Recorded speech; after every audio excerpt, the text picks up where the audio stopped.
नमस्कार। जीओवीटी India news channel से आज की ताज़ा खबरें। राज्य दिवस पर आज मोदी करेंगे देश के सरपंचों से वीडियो कॉन्फ्रेंस। भारत जल्दबाजी न करे, 10 सप्ताह का हो लॉकडाउन। आर्थिक बोझ घटाने के लिए केंद्र सरकार ने किए बड़े फैसले। 1.13 करोड़ केंद्रीय कर्मियों पेंशनरों का डीए 1.5 साल तक नहीं बढ़ेगा। देश में कोरोना का कहर जारी। एक ही दिन में 1658 मरीज, इनमें से 778 अकेले महाराष्ट्र से। मुख्यमंत्री अशोक गहलोत की अपील, जिन राज्यों के बच्चे अभी कोटा में हैं वे भी मानवीय आधार पर परिवार के पास ले जाने के लिए सहयोग करें। कोटा में पढ़ रहे बच्चे अब लौटने लगे, प्रवासियों को लाने की कोशिश जारी। इसी बीच अच्छी खबर, पहले एक भी पीपीई नहीं बनती थी, अब हर दिन 1 लाख तैयार। कोरोना वायरस महामारी के बाद अब भीड़ भूल जाए, प्रदर्शन की बात पुरानी। टीके की खोज में चेन्नई से अच्छी खबर, गॉडफादर ऑफ वैक्सीन भी जुटे। घर बैठो जनाब, मुंह पर रखो नकाब। खबरें विस्तार से। भारत में 21,000 से ज़्यादा लोगों के कोरोना संक्रमण में आने के बाद संक्रमण को रोकने के लिए 40 दिन का लॉकडाउन जारी है। इसके बावजूद संक्रमित मरीजों की संख्या में लगातार बढ़ती जा रही है। इसी बीच ब्रिटिश हेल्थ जर्नल द लॉन्सेट के editor in chief Richard Horton ने आग्रह किया कि अगर भारत लॉकडाउन हटाने में जल्दबाजी की तो इसके परिणाम अच्छे नहीं होंगे। महामारी को खत्म करने के लिए उसे कम से कम 10 सप्ताह का लॉकडाउन और जारी रखना चाहिए। लॉकडाउन के कारण पैदा हुई आर्थिक तंगी के बीच आर्थिक बोझ घटाने के लिए केंद्र सरकार ने गुरुवार को फैसले लिए। केंद्रीय कर्मचारियों और पेंशनरों की महंगाई भत्ता 1.5 साल तक नहीं बढ़ाया जाएगा। वित्त मंत्रालय ने 1 जनवरी 2020 से 30 जून 2021 तक महंगाई भत्ता डीए और महंगाई राहत डीआर नहीं बढ़ाई जाएगी। पिछले महीने डीए और डीआर की दर 4% बढ़ी थी, उस पर रोक लगा दी गई है। देश में गुरुवार को 1658 नए कोरोना मरीज मिले। कुछ मरीजों का आंकड़ा 22,951 पहुंच चुका है। 38 मौतों के साथ मृतकों की संख्या 721 हो गई है। सबसे संक्रमित राज्य महाराष्ट्र में 778 नए मरीज के साथ संक्रमण का आंकड़ा 6,427 पहुंच गया है। राज्य में सबसे ज़्यादा प्रभावित मुंबई में 478 मरीज मिले। मुंबई में 4,232 मरीज हो चुके हैं। महाराष्ट्र में कुल 283 मौतों में से 168 सिर्फ मुंबई में हैं।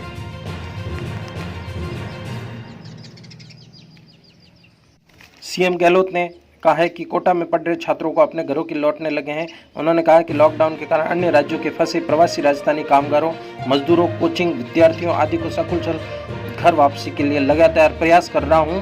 राजस्थानी श्रमिकों, छोटे दुकानदारों आदि का राजस्थान से गहरा भावनात्मक लगाव है। संकट के इस समय में वे घर लौटना चाहते हैं। गहलोत ने कहा है कि इन बच्चों को सकुशल घर वापसी के लिए केंद्र सरकार और संबंधित राज्यों के मुख्यमंत्रियों से चर्चा कर जरूरी कदम उठाए जाएंगे। 2 माह पहले देश में एक भी कंपनी ऐसी नहीं थी जो पीपीई अर्थात पर्सनल प्रोटेक्शन इक्विपमेंट बनाती थी, लेकिन पिछले 2 माह में 104 ऐसी कंपनियां तैयार हो गई जो पीपीई बना रही है। इन कंपनियों से हर दिन केंद्र सरकार को 1 लाख पीपीई मिल रही है। स्वास्थ्य मंत्रालय के वरिष्ठ अधिकारी ने जानकारी दी है कि करीब 1 सप्ताह से चीन से आने वाली पीपीई और N95 मास्क के आयात पर असर पड़ा। विश्व भर में चीन पर उठते सवाल की वजह से उसने ही बिना जांच निर्यात पर सख्ती कर दी। सरकार के एक वरिष्ठ अधिकारी ने बताया कि चीन में पीपीई, N95 मास्क, जांच किट, वेंटिलेटर सहित अन्य चिकित्सकीय उपकरण बनाने वाली कंपनियों को पहले यहां पर नेशनल मेडिकल प्रोटेक्शन एडमिनिस्ट्रेशन में पंजीकरण कराना होगा। इसके बाद प्रोडक्ट को किसी भी देश में निर्यात करने से पहले इंस्पेक्टर प्रोडक्ट की जांच करेंगे, इसके बाद ही निर्यात की इजाज़त होगी। अब ऊंची इमारतों में अब न आंसू गैस के गोले छोड़े जाएंगे, न टेंट उखाड़े जाएंगे। दिल्ली की व्यस्तम शाहीन बाग रोड अब अवरुद्ध है। कोरोना वायरस से दुनिया भर के प्रदर्शनकारियों को घर में के भीतर समेट दिया है। 2019 प्रदर्शन का साल रहा। वर्ष भर सरकारों के खिलाफ मार्च निकाले गए, रैलियों हुई और दंगे भड़के। ये कोरोना की वजह से 114 देश प्रभावित हैं। अब पिछले साल से अंतराल में मुकाबले कम हो जाएंगे। भीड़ और प्रदर्शन को गैरकानूनी माना जाएगा।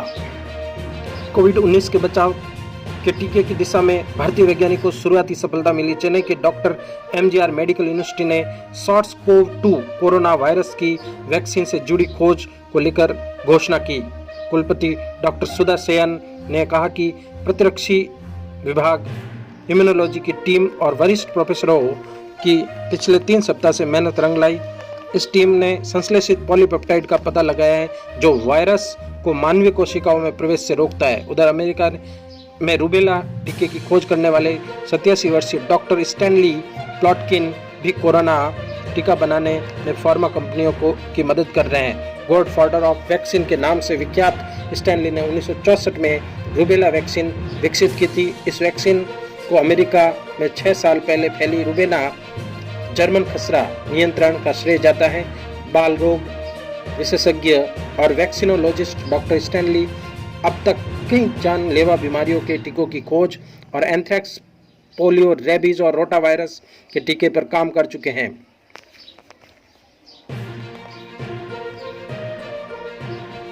जुर्म को रोकने के लिए सख्त दिखने वाली पुलिस का रचनात्मक रूप सामने आ रहा है। केंद्र सरकार ने जागरूकता के लिए सुरीली पुलिस नामक वीडियो संदेश जारी किया। इसमें नई दिल्ली के साउथ एवेन्यू थाने के HSO सुहेब फारूकी शेर पढ़ते नजर आ रहे हैं। वे कह रहे हैं, घर बैठिए जनाब, कोरोना से जंग है, मुफलिस हो या नवाब, मुंह पर रखो नकाब।